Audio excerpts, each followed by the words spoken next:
Si bien para muchos la multimencionada cuarta transformación, sobre todo en los medios, es más un enunciado que una realidad, ya podemos ir arriesgando algunos escenarios del rumbo por el que llevará al país en el corto y mediano plazo. Un escenario óptimo implicaría que el presidente López Obrador finalmente recula, acepta errores y modifica su proceder, lo que le daría otro sesgo y destino a su administración y por lo tanto otra dirección al país. Otro escenario es el factible, ya que difícilmente el heroico ganso de Macuspana dejará de ser lo que hasta ahora cínicamente nos ha acostumbrado a ver en él. Caprichoso, ignorante, autocrático, ofensivo, errático, valemadrista ante la crítica interna y externa, ocurrente, pseudo-religioso, dicharachero y necio, entre otras cosas. Lo que sería el escenario catastrófico muestra una posibilidad desastrosa para México y los mexicanos. El país se hundiría en el caos económico, devaluatorio y de incremento de pobreza, desempleo e inflación, en niveles de violencia extrema imparable, creciente, en un derrumbe del Estado de Derecho y de lo poco o mucho de democracia que estábamos acostumbrados a vivir, a una persecución de críticos del gobierno, sean periodistas, políticos o cualquier hijo de vecina que se le oponga al güey Tlatoani. Factores como ceder a las presiones del presidente norteamericano, querer cubrir con agua el error de suspender la construcción del aeropuerto de Texcoco, suspender los apoyos a guarderías, estancias de ayuda a mujeres que sufren violencia, el despido creciente de burócratas, el anuncio de desaparición del Consejo General del INE, la incapacidad presidencial de esgrimir argumentos congruentes de cara a varios comunicadores que se han encargado de encarar al mandatario durante sus conferencias u homilías mañaneras y un largo etcétera que se va acumulando día a día. Son indicios de que podemos transitar de los dos primeros al tercer escenario, el peor. Estos factores no solo son internos, cada vez más van teniendo que ver con intereses externos.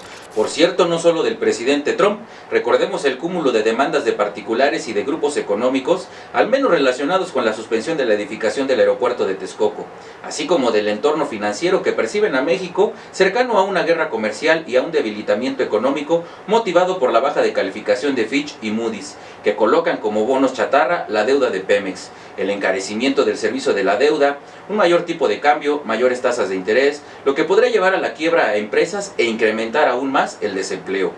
El escenario óptimo es muy improbable. Andrés Manuel muy difícilmente reculará en sus proyectos estrella, por cierto cada vez más retrasados y cuestionados, el aeropuerto de Santa Lucía, la refinería de Dos Bocas y el Tren Maya, por más que le restrieguen en la cara sus respectivas inviabilidades. Además, para que las presiones cedan en este escenario óptimo, habría que proceder a dotar de los recursos financieros suficientes en materia de salud, de educación, de cultura y de tecnología.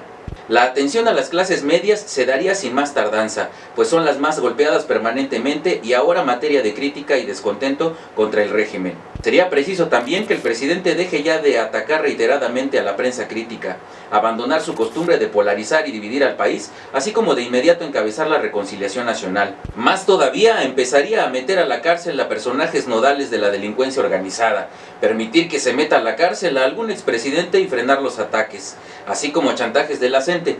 Como podemos ver, esto es sumamente improbable. Por lo que respecta al escenario factible, puede darse que el presidente continúe con su estrategia de austeridad financiera para apoyar sus programas sociales. Igualmente, que negocie con la CENTE lo relacionado con las leyes secundarias de educación y permitirles el manejo de las plazas. Por supuesto, continuará con su pretensión de llevar hasta sus últimas consecuencias sus proyectos estrella, así como lo relacionado con su crecimiento económico del 1.3%. Continuará enfrentándose mediante descalificaciones a sus críticos de los medios e incrementando su costumbre nefasta de polarizar y dividir al país. Con todo, su caída de las preferencias, medida por encuestas, se acentuará. Continuará la violencia, la inseguridad y la impunidad de los grandes delincuentes y expresidentes. El escenario catastrófico implica un aumento del malestar social. La polarización entre los chairos y fifís se incrementa, entre nacionalismo y cuarta transformación contra los llamados conservadores, corruptos y neoliberales, lo que podría motivar incluso un levantamiento social o hasta un movimiento armado. Aquí se daría un desempleo mayor, quiebra de empresas, la imposición de aranceles por parte del gobierno de los Estados Unidos entre 5 y 25%, devaluación del peso, alza de las tasas de interés, caída en picada de la bolsa, fuga de capitales y congelamiento de cuentas bancarias. Las redes sociales hierven de cara al descontento, así como al aumento desmedido de violencia, inseguridad, secuestros, asaltos, robos a mano armada y se demuestra nepotismo y corrupción, como es el caso del gobernador de Veracruz y otros consentidos del presidente. Ciertamente ahora se trata de prospecciones afortunadamente. Pero el tiempo corre y se va notando ya un aumento de la celeridad de pérdida de la popularidad del gansopresidente, a quien los recursos discursivos y sobre todo económicos se le agotan a pasos apresurados. La necesidad de radicalización contra México por parte del presidente candidato a reelegirse, el señor Trump, en el gobierno norteamericano, incrementa un manejo pobre por parte del equipo del canciller Ebrard para resolver una nueva crisis intervencionista, así como la contención de la ola migrante a nuestro país, que viene constatando ya un abierto rechazo por un alto porcentaje de mexicanos, aún de gente pro-Morena o pro-AMLO. ¿Bastará la gira de López Obrador por todo el país en el primer aniversario de su triunfo en las urnas para detener el descontento y sobre todo la ausencia de resultados en todos los aspectos? La serie de errores y malas decisiones y el torrente de críticas y cuestionamientos de una buena porción de la prensa, de los hacedores de opinión, de la gente de a pie, de grupos organizados de la sociedad y un repunte combativo de pequeñas facciones de los partidos políticos. El tiempo corre. No parece que baste con el discurso presidencial que la realidad contradice. No bastará que ante los problemas el beisbolista frustrado siga diciendo que estamos requete bien, que yo tengo otros datos, que son ataques de los conservadores.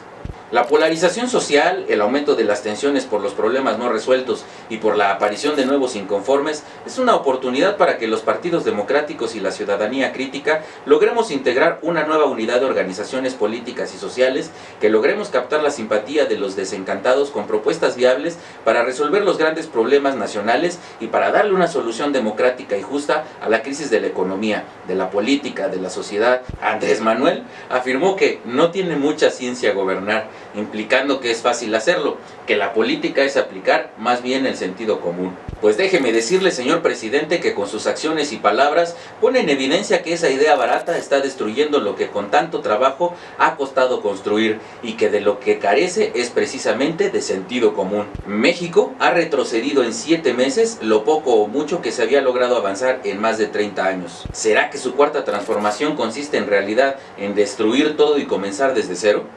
Si es así, lo está haciendo excelente, y entonces el equivocado soy yo y no he entendido nada. La pregunta aquí es, ¿vale más un capricho personal que el bienestar de toda una nación? Sigue nuestras redes en Alterno 180, espero tus comentarios. Suscríbete y presiona la campana para recibir las notificaciones.